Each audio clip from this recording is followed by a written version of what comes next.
Certainly don't take a backseat to anybody, and particularly when it's fighting for middle-class families in New York.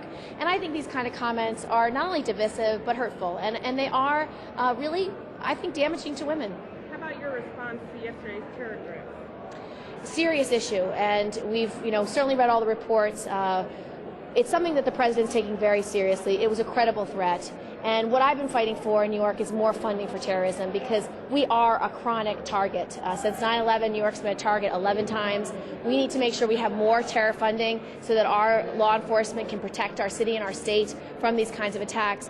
But we have to stay vigilant, and we have to make sure that there's no place for this kind of terrorism in America, and that means really fighting against terrorists every single day. Going back to the comment from Palladino, you said this is not very good for females. Yeah, it's a disservice to women. It's a disservice to women, and it's something that I think is wrong and unacceptable.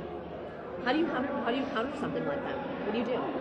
You say it's unacceptable, and you say it's something that's offensive, and American people and New Yorkers agree. I mean, I can tell you, the people I've talked to over the last day say, I can't believe he said that. So it's something that offends many people. It's something that it doesn't have a place in politics. And what we've seen from Palladino is a very divisive campaign, not focused on issues, not focused on solutions. I've been focused on solutions for middle-class families, tax cuts for middle-class families, tax cuts for small businesses, how we're going to grow our way out of our economy. That's what voters want out of leaders. They want them to talk about solutions, not this kind of divisive rhetoric that frankly has no place in public life. How important are these next 3 days for you on your campaign? Very important. I'm going to be traveling all across the state. I'm going to go to all the cities, make sure I talk to folks where they live, about what their views and issues are. But the bottom line, this election's about who we fight for. And the other side is literally fighting for tax cuts for the top 2 wealthiest of Americans and pay for it with a $700 billion loan from China. Whereas I'm fighting for middle-class tax cuts for small businesses, loans for small businesses so we can grow our way out of this